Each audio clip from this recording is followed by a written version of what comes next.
Hello and welcome to my channel. आप सभी का मेरे चैनल पर स्वागत है।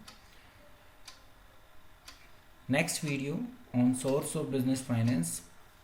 अब तक हम 3 वीडियो कर सके हैं, तो ये वीडियो 4 है। और ये वीडियो 4 जो है बहुत इंपॉर्टेंट है 12th के अकाउंट्स के पॉइंट ऑफ व्यू से भी, क्योंकि इसमें हम शेयर्स को समझेंगे कि शेयर्स क्या होते हैं और सोर्स ऑफ बिजनेस फाइनेंस का ये इतना इम्पोर्टेंट सोर्स क्यों है।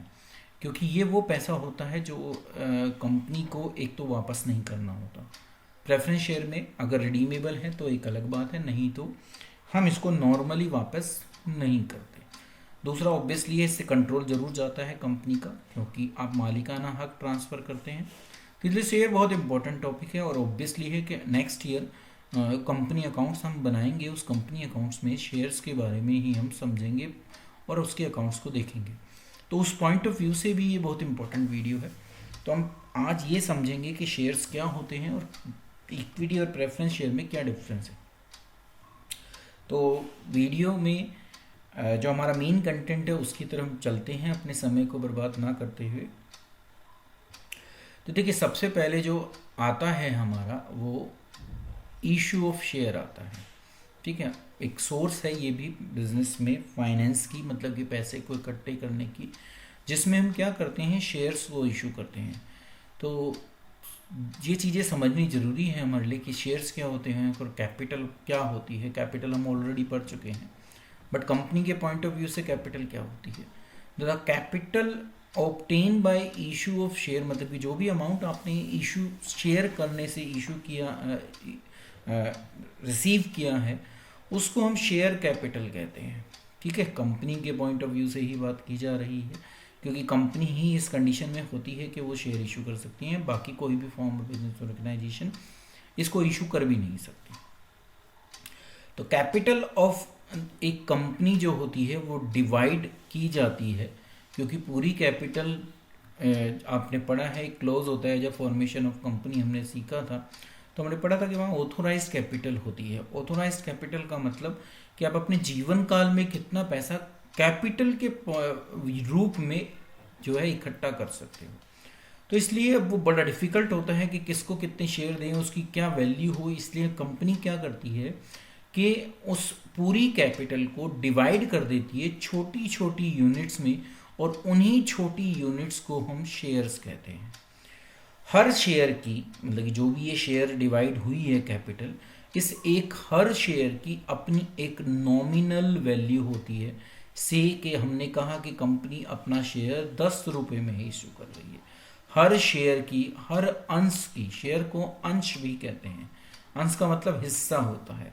तो हर हिस्से की एक वैल्यू होती है जो एक इन्वेस्टर को पे करनी होती है। जैसे मैंने एग्जांपल लिया 10 रुपये का, तो इसी को हम नॉमिनल वैल्यू भी कहते हैं। जब ये कंपनी फर्स्ट टाइम इशू करती है और पब्लिक से पैसा इकट्ठा करती है, उस समय ये नॉमिनल वैल्यू के बेस पर चलता है। हाँ, मार्केट वैल्यू इसकी कुछ भी अलग हो सकती है। तो नॉमिनल वैल्यू और मार्केट वैल्यू में कोई डायरेक्ट रिलेशन नहीं होता। जो भी पर्सन जितने भी शेयर होल्ड करता है किसी भी कंपनी के, उसको हम शेयर होल्डर कहते हैं। तो ये अंश धारक कहलाता है, ये हमें समझना है। ठीक है, नॉमिनल वैल्यू को हिंदी में अंकित मूल्य कहते हैं। ठीक है, शेयर 2 प्रकार के होते हैं जो कंपनी इशू कर सकती है। एक को हम इक्विटी शेयर कहते हैं और दूसरे को हम प्रेफरेंस शेयर कहते हैं। समता अंश और पूर्वाधिकार अंश। ठीक है, प्रेफरेंस से पता चलता है आपको कि इन शेयर को प्रेफरेंस दी जाती है कब, जब कंपनी वाइंड अप हो रही हो, मतलब कि कंपनी को बंद किया जा रहा हो। तो बाहर वालों के पैसे उतारने के बाद पहले प्रेफरेंस शेयर को पेमेंट की जाएगी। ये एक्चुअल मालिक होते हैं, तो इनको सबसे लास्ट में पेमेंट मिलती है अगर पैसा बचता है तो, जब भी कभी कंपनी वाइंड अप।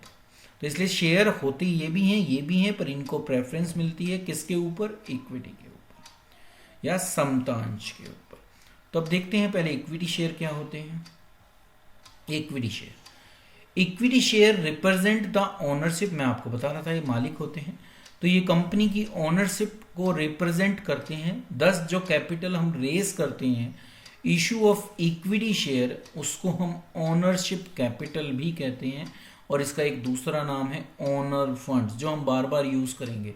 तो आप इन वर्ड्स को ज़रूर समझ लीजिएगा कि जो भी पैसा हम इक्विटी शेयर से कलेक्ट करते हैं वो ओनरशिप राइट होती है उन लोगों के पास, और जो भी कैपिटल इस तरीके से रेज की जाती है उसको ओनरशिप कैपिटल भी कहते हैं या ओनर फंड भी कहते हैं।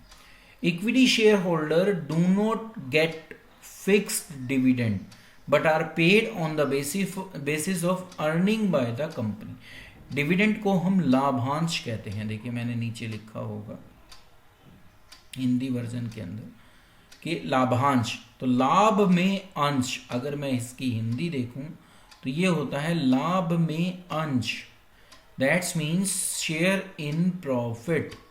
तो आपको अंश मिलता है किसमें? प्रॉफिट में, जिसको हम डिविडेंड कहते हैं। ठीक है, तो ये तो पक्की बात होगी कि अगर प्रॉफिट होगा तो ही आपको उसमें शेयर मिलेगा। ठीक है, इक्विटी शेयर होल्डर के साथ एक चीज और होती है कि उनको ये कभी भी फिक्स नहीं होता, ये डिपेंड करता है कि अर्निंग कितनी है, मतलब कि कितना प्रॉफिट है। तो लाभ पर डिपेंड करेगा कि कितना डिविडेंड डिक्लेयर किया जाता है। तो इनको फिक्स डिविडेंड नहीं मिलता, ये बात आपको समझनी है। और डिविडेंड पे भी जब किया जाएगा जब प्रॉफिट होगा। They are referred as residual owner since they receive what is left after all the claim on the company income and asset have been settled. तो इनको रेजिडुअल ऑनर कहते हैं। अवशिष्ट मालिक मतलब क्या है कि आपने जो भी क्लेम थे आपके केस, मतलब कि जो भी एक तरीके से आपकी ऑब्लिगेशंस थी, जब आप सब ऑब्लिगेशन को पे कर देते हो उसके बाद सबसे लास्ट में हम इक्विटी शेयर होल्डर्स को पे करते हैं। तो इसीलिए इनको रेजिडुअल ऑनर भी कहा जाता है। They enjoy the reward as well as bear the risk of ownership. मालिक होने का इनको रिवार्ड भी मिलता है, डिविडेंड इनको ज़्यादा भी मिल सकता है, बट इनके साथ रिस्क ये भी है कि इनका पैसा डूब भी सकता है। मतलब कि अगर प्रॉफिट नहीं होता तो इनको उस पैसे उस कंपनी में लगाने पर कुछ भी नहीं मिलेगा। इवन इनकी मार्केट वैल्यू जो शेयर है वो भी डाउन जा सकती है। तो ये हर प्रकार के रिस्क को भी बियर करते हैं। देयर लाइबिलिटी, ऑब्वियसली है, ये लाइबिलिटी वर्ड हम बहुत बार पहले पढ़ चुके हैं जब हमने फॉर्म्स ऑफ बिजनेस ऑर्गेनाइजेशन की थी। तो लाइबिलिटी का मतलब होता है उनका उत्तरदायित्व। तो कंपनी में आप ये समझ लीजिएगा कि इनकी लाइबिलिटी लिमिटेड होती है उस एक्सटेंट तक जो इन्होंने कैपिटल कंट्रीब्यूट की है।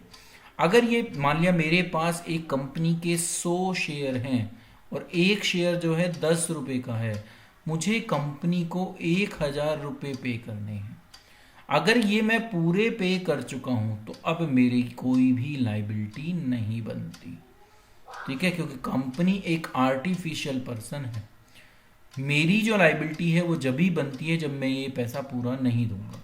अगर मैंने 10 की जगह 8 रुपये पे किए होते 800, तो कंपनी मुझसे कितना लेने की लिए एक तरीके से ऑथोराइज्ड है 1000 और 800 का डिफरेंस। तो उस कंपनी मेरे से सिर्फ 200 रुपये मंगा सकती है। तो ये मेरी लाइबिलिटी है।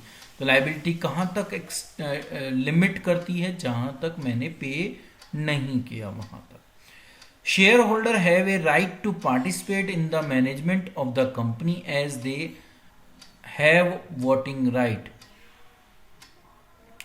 उनके पास कंपनी की जो भी मैनेजमेंट है, जो भी प्रबंध है, उसमें भाग लेने का अधिकार है, क्योंकि उनके पास मतदान देने का अधिकार है। वोटिंग राइट उनके पास है। किनके पास? सिर्फ इक्विटी शेयर होल्डर। ये आपको समझना है कि जो भी इक्विटी शेयर होल्डर होते हैं कंपनी की मैनेजमेंट में पार्टिसिपेट करते हैं, कंपनी को कंट्रोल करते हैं, इनके पास वोटिंग राइट होती है। तो ये थे इक्विटी शेयर होल्डर। अब मेरिट क्या है अगर इक्विटी शेयर के थ्रू पैसा इकट्ठा किया जाता है? तो एक तो ये सूटेबल है उन इन्वेस्टर्स के लिए जो रिस्क ज़्यादा लेना चाहते हैं और उसके थ्रू रिटर्न ज़्यादा पाना चाहते हैं। तो जो रिस्क लेने को तैयार है, ज़्यादा रिटर्न भी उसको मिलने की संभावनाएं रहती हैं। पेमेंट जो डिविडेंड की होती है इक्विटी शेयर होल्डर को, वो कंपलसरी नहीं है, डिपेंड करता है कि कंपनी की पॉलिसी क्या है। इवन प्रॉफिट होने के बावजूद भी इनको डिविडेंड नहीं भी दिया जा सकता। अगर कंपनी चाहती है कि अपने बिजनेस को आगे बढ़ाना तो वो उस साल डिविडेंड डिक्लेयर ना भी करे। तो पेमेंट डिविडेंड की कंफर्म नहीं होती जब इक्विटी शेयर हम खरीदते हैं। इक्विटी कैपिटल जो होती है वो परमानेंट कैपिटल होती है। क्यों होती है? क्योंकि वो रीपे की जाएगी कब? जब कभी कंपनी लिक्विडेट होगी, मतलब कि कंपनी को बंद किया जाएगा। उससे पहले कंपनी की कोई भी लाइबिलिटी नहीं होती उस पैसे को वापस करने की जो इक्विटी शेयर के रूप में इन्होंने इकट्ठा किया है। तो ये परमानेंट सोर्स ऑफ फाइनेंस होती है। Equity capital provide credit worthiness to the company and confidence to the prospective loan provider. अगर इक्विटी कैपिटल है कंपनी की और अभी कंपनी इशू कर सकती है ज़्यादा शेयर, तो उसकी क्रेडिट वर्थीनेस ज़्यादा होती है। इस बेस पर कंपनी बाहर से जो बैंक या अदर फाइनेंशियल इंस्टीट्यूशन है उस बेस पर, क्योंकि उसकी क्रेडिट वर्थीनेस अच्छी है, तो कंपनी क्या कर सकती है, जो लोन प्रोवाइडर हैं वो उसको ईजिली लोन दे सकते हैं। अगर वो डिविडेंड सही डिक्लेयर कर रही है तो भी लोन मिलने में आसानी होती है। तो इक्विटी कैपिटल जो है क्रेडिट वर्थीनेस कंपनी की इंप्रूव करती है। जो भी फंड हम रेज करते हैं थ्रू इक्विटी शेयर, ये कोई भी एसेट के ऊपर चार्ज क्रिएट नहीं करते। बहुत ज़रूरी है हमारे लिए समझना कि हमें कोई भी चीज़ जो है सिक्योरिटी के रूप में डिपॉजिट नहीं करनी पड़ती। तो ये एक ऐसी सोर्स है जहाँ पर हमारी एसेट के ऊपर कोई चार्ज क्रिएट नहीं होता। डेमोक्रेटिक कंट्रोल, डेमोक्रेटिक का मतलब लोकतांत्रिक। तो कंट्रोल कैसा होता है? डेमोक्रेटिक होता है। रीज़न क्या है कि मैनेजमेंट जो भी होगी, मैनेजमेंट में ये पार्टिसिपेट करते हैं और डिसीजन जो है यूनानिमसली लिया जाता है, मतलब कि मिलकर लिया जाता है। तो क्योंकि इन सब लोगों के पास वोटिंग राइट है, इस वजह से जो है डेमोक्रेटिक कंट्रोल होता है कंपनी की मैनेजमेंट के ऊपर। तो ये मेरिट्स थी। देखिए, जहाँ भी गुण है वहाँ पर कुछ अवगुण भी होंगे, कुछ लिमिटेशन भी होंगी। तो अब हम इक्विटी शेयर की लिमिटेशन देखते हैं। तो पहली ये है कि ऐसे इन्वेस्टर यहाँ पैसा लगाना प्रेफर नहीं करते जो स्टेडी इनकम चाहते हैं, मतलब कि उनको कुछ ना कुछ मिलना चाहिए वापस, यहाँ तो फिक्स नहीं है। ठीक है, तो वो ऐसे शेयर होल्डर इक्विटी शेयर में पैसा लगाने को नहीं चाहेंगे, अपना पैसा वहाँ पर लगाएं। जो कॉस्ट इक्विटी शेयर इशू करने की होती है वो सबसे ज़्यादा होती है। जितनी भी सोर्स ऑफ फाइनेंस है उसमें सबसे ज़्यादा फंड रेज करने की जो कॉस्ट है वो इक्विटी शेयर में ही होती है, क्योंकि यहाँ पर इतनी सारी फॉर्मेलिटीज़ होती हैं कि उन फॉर्मेलिटीज़ को पूरा करने में कंपनी के बहुत सारे पैसे खर्च होते हैं। ये हम नेक्स्ट ईयर बिजनेस स्टडी में पढ़ेंगे कि ऐसी कौन कौन सी कॉस्ट हैं जो रेज करने के समय फंड थ्रू इक्विटी शेयर हमें पे करनी पड़ती है। Issue of additional equity share dilute करती है voting power and earning of existing equity share holder. बिल्कुल कंफर्म बात है, जितने ज़्यादा आप इक्विटी शेयर इशू करते जाओगे आपकी जो वोटिंग पावर है वो उतनी ही कम होती चली जाएगी। अभी मान लिया कंपनी के सिर्फ 100 शेयर होल्डर हैं, ठीक है, तो वोटिंग पावर किन के बीच में है? 100 में। कंपनी ने कहा कि भाई मैं 50 और इशू कर देती हूँ इक्विटी शेयर, या 50 शेयर होल्डर और आ जाते हैं, तो फिर कितने हो गए इक्विटी शेयर होल्डर? 150। तो वोटिंग पावर किन के पास आ गई? 150 के पास। तो वोटिंग पावर डिक्रीज हुई ना, 100 से 150 में डिवाइड हुई। ठीक है, तो वोटिंग पावर धीरे धीरे डिल्यूट होती चली जाती है जितने हम इक्विटी शेयर इशू करते जाते हैं, क्योंकि एग्जिस्टिंग शेयर होल्डर बढ़ने शुरू हो जाते हैं। ऑब्वियसली ये फिर डिविडेंड पर भी इम्पैक्ट पड़ेगा। पहले जहाँ डिविडेंड 100 लोगों को देना था, अब कितनों को देना होगा? 150 को। तो वो हमारी जो अर्निंग कैपेसिटी है उसको भी डिक्रीज करती है। More formalities and procedural delay are involve by raising fund through equity share में आपको बता चुका हूं कि फॉर्मेलिटीज बहुत होती हैं जिसमें पैसा तो लगता ही लगता है, साथ में समय भी लगता है। तो ये एक ऐसी सोर्स है जो समय भी ज़्यादा लेती है और खर्चा भी ज़्यादा होता है। अब हम इसके अपोजिट दूसरे जो टाइप के शेयर हमने देखे थे, प्रेफरेंस शेयर, उसको देख लेते हैं। तो कैपिटल जो भी रेज की जाती है through issue of preference share उसको हम प्रेफरेंस शेयर कैपिटल कहते हैं, जैसे वहाँ पर इक्विटी शेयर कैपिटल कह रहे थे।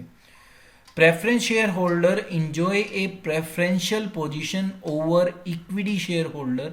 दो तरीके से होती है, एक तो इनको फिक्स रेट ऑफ डिविडेंड देना पड़ता है, और कुछ केसेस में तो ऐसा होता है कि प्रॉफिट नहीं भी हो तो भी देना होगा, उस साल नहीं दिया जाएगा, जिसको हम क्यूमुलेटिव कहते हैं। अभी हम पढ़ेंगे आगे एक ये टाइप के क्यूमुलेटिव प्रेफरेंस शेयर होते हैं। यहाँ पर अगर प्रॉफिट नहीं है तो वो उस साल का डिविडेंड जुड़ जाएगा और नेक्स्ट ईयर मिलेगा। वैसे डिविडेंड का मतलब होता है शेयर इन प्रॉफिट, तो अगर प्रॉफिट होगा तो ही दिया जाएगा। बट क्यूमुलेटिव प्रेफरेंस शेयर के केस में आप उस साल तो पे नहीं करोगे जब आपको लॉस हो रहा है, पर जिस साल आपको प्रॉफिट होगा उस साल आप पिछले साल का भी और करंट ईयर का भी डिविडेंड पे करोगे। तो इनको एक फिक्स रेट से डिविडेंड मिलता है।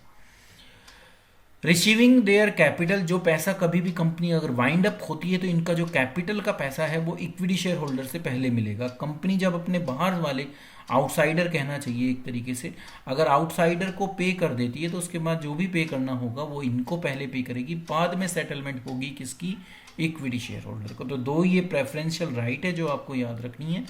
डिविडेंड की रेट फिक्स होती है, इवन डिविडेंड क्यूमुलेट भी हो सकता है, और कैपिटल की payment at the time of winding up वो भी पहले मिलेगा जब हम आउटसाइडर को पे कर देंगे उसके बाद। Preference share holder have preferential claim over dividend and repayment of capital, ऊपर पढ़ लिया। Preference share redeemable debenture as they bear a fix rate of return. तो ये कुछ डिबेंचर तक है, डिबेंचर हम नेक्स्ट वीडियो में पढ़ेंगे डिबेंचर के ऊपर।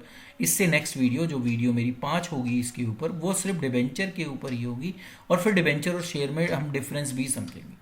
तो ये जो प्रेफरेंस शेयर होल्डर होते हैं या प्रेफरेंस शेयर जो होते हैं वो कुछ हद तक डिबेंचर होते हैं, क्योंकि इन पर रिटर्न की एक फिक्स रेट होती है। बट डिबेंचर में आप पाओगे कि इंटरेस्ट मिलता है वहाँ पर, वो इंटरेस्ट आपको प्रॉफिट हो चाहे ना हो वो आपको पे करना ही करना पड़ता है कंपनी को।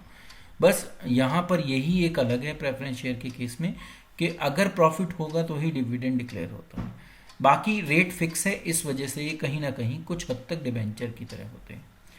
डिविडेंड इज पेबल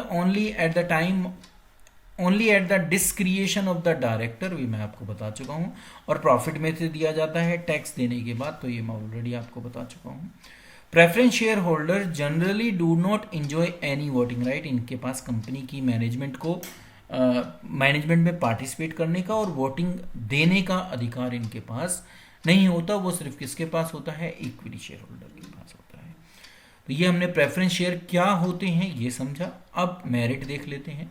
तो मेरिट में पहला तो यही है कि जो व्यक्ति ऐसे हैं जो स्टडी इनकम चाहते हैं, मतलब कि उनको कुछ ना कुछ मिलता जाए और वो फिक्स रेट के रूप में मिलता रहे, तो वो प्रेफर करेंगे इक्विटी शेयर की जगह इन preference share. Preference share are useful for those investor who want fix rate of return with comparatively low risk. Obviously ये सबसे ज़्यादा रिस्क किसको होता है, इक्विटी शेयर होल्डर को। प्रेफरेंस शेयर को उनके मुकाबले रिस्क क्या है, कम है। ये क्या करते हैं, जब प्रेफरेंस शेयर से पैसा इकट्ठा करती है कोई भी कंपनी, तो वो जो उसकी कंट्रोलिंग राइट होती है या कंट्रोलिंग पावर होती है वो डिल्यूट नहीं होती, कम नहीं होती। रीज़न क्या है कि उनके पास वोटिंग राइट ही नहीं है, उनके पास मैनेजमेंट में पार्टिसिपेट करने का नहीं होता, तो उनके पास वो अधिकार नहीं जाते जो इक्विटी शेयर होल्डर को होते हैं, तो इनके पास वोटिंग राइट भी नहीं होती। तो ये इसकी मेरिट्स थी। अब इनकी लिमिटेशन भी देख ले प्रेफरेंस शेयर की।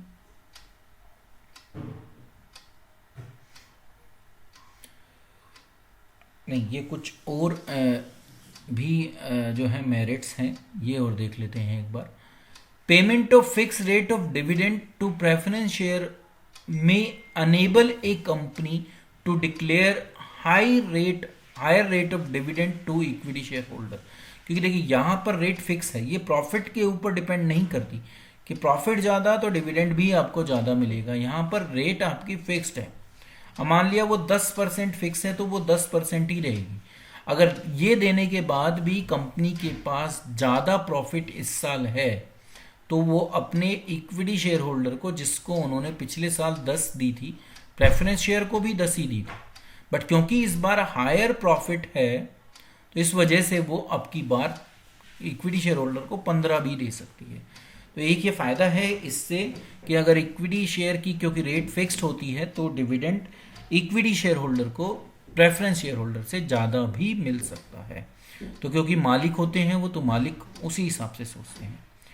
Preference share holder have A preferential right of repayment over equity share holder. ये हम ऑलरेडी डिस्कस कर चुके हैं कि लिक्विडेशन के समय इक्विटी शेयर होल्डर को पे करने से पहले किसको पे किया जाता है? प्रेफरेंस शेयर होल्डर को, या आउटसाइडर को पे करने के बाद किसको पे किया जाएगा? प्रेफरेंस शेयर होल्डर को। प्रेफरेंस शेयर होल्डर कोई भी क्रिएट नहीं करते किसी भी प्रकार का एसेट का चार्ज, मतलब कि उनके अगेंस्ट भी कोई सिक्योरिटी मुझे डिपॉजिट नहीं करानी पड़ती, तो ये चार्ज क्रिएट नहीं करते किसी भी एसेट के ऊपर। अब लिमिटेशन की बात कर लेते हैं। तो पहली ये है कि preference share are not suitable for those investor who are willing to take risk, जो रिस्क लेना चाहते हैं और ज़्यादा रिटर्न पाना चाहते हैं, जैसा हमने पिछले एग्जाम्पल में देखा था, इस वाले एग्जाम्पल में।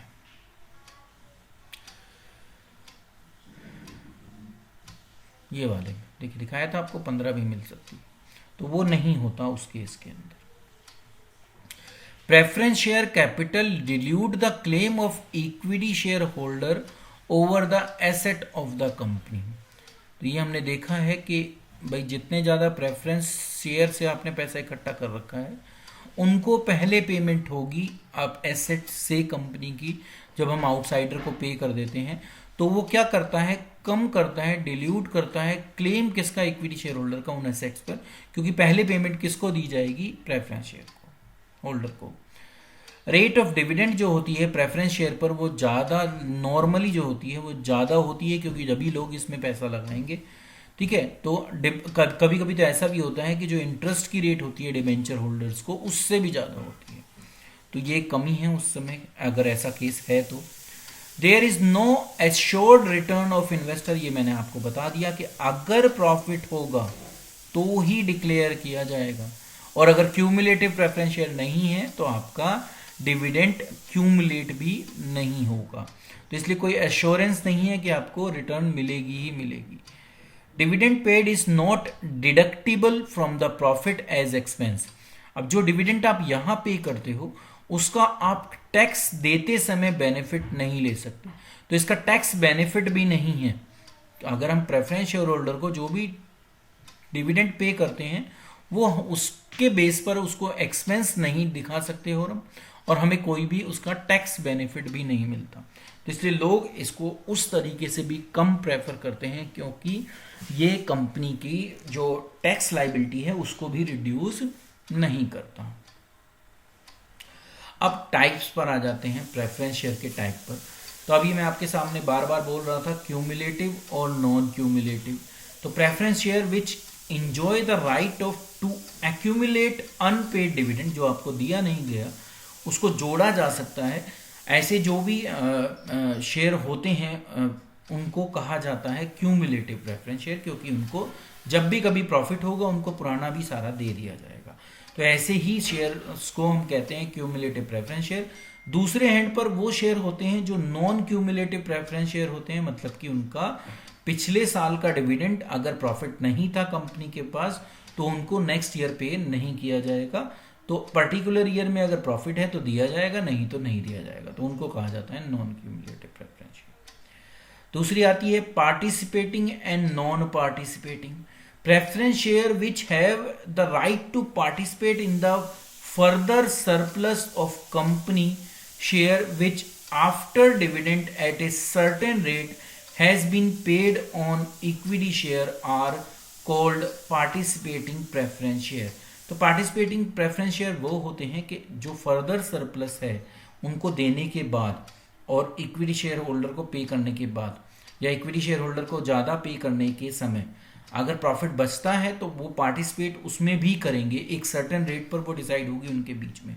तो यहाँ पर अगर वो पार्टिसिपेटिंग प्रेफरेंस शेयर खरीद कर रखे हैं, उनके पास हैं, तो अगर कंपनी कभी भी ज़्यादा प्रॉफिट कमाती है तो ये उस समय अपने फिक्स डिविडेंड से ज़्यादा डिविडेंड पा सकते हैं। पर अगर नॉन पार्टिसिपेटिंग प्रेफरेंस शेयर होंगे तो वो ऐसी कोई भी राइट उनके पास नहीं होती कि वो कंपनी के एक्सेस प्रॉफिट में पार्टिसिपेट कर पाएँ। तो पार्टिसिपेटिंग और नॉन पार्टिसिपेटिंग में ये डिफरेंस है। फिर होता है convertible and non convertible. Convertible का मतलब जिनको इक्विटी शेयर में या डिबेंचर में भी कहें हम कन्वर्ट किया जा सकता है, तो ऐसे प्रेफरेंस शेयर जिनको हम इक्विटी शेयर या डिबेंचर में कन्वर्ट कर सकते हैं, एक स्पेसिफाइड पीरियड जरूर होगा उसका, तो उनको कहा जाएगा कन्वर्टिबल प्रेफरेंस शेयर। और जो नॉन कन्वर्टिबल है, मतलब कि उनको हम कन्वर्ट नहीं कर सकते, वो हमेशा उसी फॉर्म में रहेंगे जिस फॉर्म में वो आज के समय पर हैं। तो ये थे कन्वर्टिबल और नॉन कन्वर्टिबल। अब डिफरेंस आता है, वैसे एक और है, वो जो है यहाँ पर शायद नहीं थी, मैं आपको बता दूँ उसको। वो होती है रिडीमेबल और नॉन रिडीमेबल, पर नॉर्मली मिलती नहीं है, इसलिए यहाँ पर नहीं लिखी हुई। ठीक है, तो इसको अभी हम छोड़ देते हैं। रिडीमेबल का मतलब जिनको पैसा वापस करना पड़े, नॉर्मली नहीं होता, इसलिए इसको यहाँ नहीं लिखा। डिबेंचर में ये ज़्यादा मिलता है, तो डिबेंचर के समय पढ़ लेंगे रिडीमेबल और नॉन रिडीमेबल कौन से होते हैं। अब डिफरेंस आता है किसमें, इक्विटी शेयर और प्रेफरेंस शेयर में। जितनी चीज़ें हमने पढ़ी उसके बेस पर अब ये डिफरेंस हम इजीली बता सकते हैं। देखिए, इक्विटी शेयर की जो वैल्यू होती है, नॉमिनल वैल्यू, मतलब कि जो उसका रेट होता है, अंकित मूल्य जो होता है, वो कम होता है। प्रेफरेंस शेयर का ये ज़्यादा होता है, ये हमने पीछे देखा था। इनके पास no right to get cumulative dividend, इनको भी डिविडेंड क्यूमुलेट वे में नहीं मिलता। यहाँ अगर क्यूमुलेटिव प्रेफरेंस शेयर है तो डिविडेंड क्यूमुलेट हो सकता है, यहाँ कभी भी नहीं होगा। यहाँ प्रॉफिट होगा तो ही डिक्लेयर होगा, क्यूमुलेट नहीं हो सकता। डिविडेंड जो होता है वो हर साल वेरी करता है अकॉर्डिंग टू द प्रॉफिट। यहाँ पर रेट ऑफ डिविडेंड क्या होती है, फिक्स्ड होती है। रिस्क कहाँ पर ज़्यादा है, इक्विटी शेयर में। कम रिस्क कहाँ है, प्रेफरेंस शेयर में। ठीक है, कंट्रोल मैनेजमेंट पर कर सकते हैं। वोटिंग राइट इनके पास है, यहाँ ना तो कोई कंट्रोल है ना ही कोई, लगभग ना के बराबर वोटिंग राइट होती है। ये रिडीम नहीं हो सकते, ये हो सकते हैं जो मैं अभी आपको बता रहा था, रिडीमेबल और नॉन रिडीमेबल, पर बहुत ही रेयर होते हैं, कम इशू किए जाते हैं ऐसे, पर रिडीमेबल हो सकते हैं। स्पेकुलेशन ज़्यादा है, मतलब कि आप अंदाजे ज़्यादा लगाते हो। यहाँ स्पेकुलेशन कम है क्योंकि सारी चीज़ें पहले से ही क्लियर कट हैं, यहाँ वो क्लियर कट नहीं है। ये रिस्क ज़्यादा लेना चाहते हैं और उसके अकॉर्डिंगली इनको रिवार्ड भी ज़्यादा मिलता है। ये ज़्यादा रिस्क ना तो लेना चाहते और उसी के अकॉर्डिंग इनको जो रिवार्ड मिलता है वो जैसा इन्होंने रिस्क लिए हैं उसके अकॉर्डिंगली इनको रिवार्ड भी मिलता है। ठीक है, तो ये था डिफरेंस इक्विटी शेयर और प्रेफरेंस शेयर में। 9 पॉइंट हैं डिफरेंसेस के, आपके पेपर में 3 से 4 ही आएंगे, तो आप जो भी अगर या तो इनमें से फिक्स कर वो दें, और अगर ये फिक्स नहीं होते तो आप इनमें से कोई भी 3 से 4 आसानी से लिख लेंगे अगर आपको ये समझ में आ गया है तो टॉपिक। ये इसका हिंदी अनुवाद है जिसको आप इजीली समझ सकते हैं, स्क्रीनशॉट ले सकते हैं जो बच्चे हिंदी मीडियम से पढ़ रहे हैं। तो मैंने यहाँ पर वो हर चीज़ लिख रखी है जो वहाँ इंग्लिश में लिखी थी। अब दोनों एक जगह नहीं ला सकता था क्योंकि छोटा हो जाता, इसलिए मैंने दोनों को बिल्कुल अलग अलग कर दिया, जिससे आप दोनों के अलग अलग स्क्रीनशॉट लेकर डिफरेंस को समझ लें। डिफरेंस समझना हमारे लिए बहुत ज़रूरी है क्योंकि ये क्वेश्चन पेपर में आ जाता है। ये दोनों मैंने आपके सामने रख दी हैं, और इस तरीके से ये जो हमारी वीडियो है ये शेयर के ऊपर यहीं पर ही एंड होती है। नेक्स्ट वीडियो में फिर आपके सामने डिबेंचर जो बहुत इंपॉर्टेंट टॉपिक है उसके साथ आएंगे। Thank you.